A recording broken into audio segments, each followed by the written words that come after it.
गोदी में बैठा के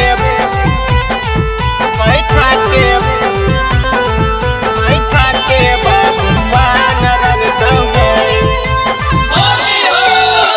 Recording by Avara Music, Navada.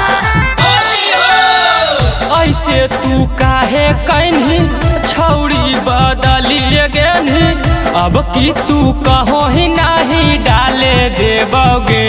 हे गे ऐसे तू काहे कहनी छौड़ी बदलिए गेनी, अब की तू कहो ही नहीं डाले देबौरे। पोवार पर सुता के अहिरान रंग तौगे, आ गोदी में बैठा के बबुआन रंग तौगे। आहा पोवार पर सुता के अहिरान रंग तौगे, आ गोदी में बैठा के बबुआन रंग तौगे। गोदी में बैठा के बबुआन रंग तौगे। पासी पासावान डालता कोना में बोलाई के, लागो है भूलाई गेनी बभना के डाल लगे। पासी पासावान डालता कोना में बोलाई के, लागो है भूलाई गेनी बभना के डालल। पाड़े जी डलल का तू भूलाइए गेनी, हम ललका लगैलिया पियर लगैनही।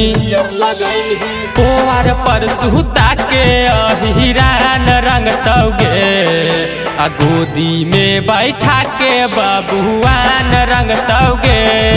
आ पोवार पर सुता के अहिरान रंग तौगे, आ गोदी में बैठा के बबुआन रंग तौगे।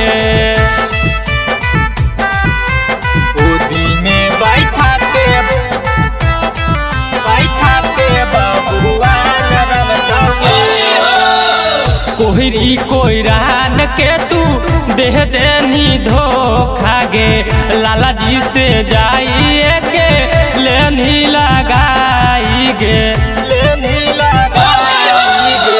कोहरी कोयरान के तू दे देनी धोखा गे, लाला जी से जाइए के लेनी लगाई।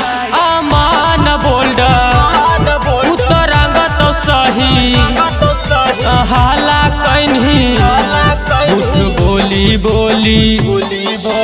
पोवार पर सुता के अहिरान रंग तौगे, आ गोदी में बैठा के बबुआन रंग तौगे। आ पोवार पर सुता के अहिरान रंग तौगे, आ गोदी में बैठा के बबुआन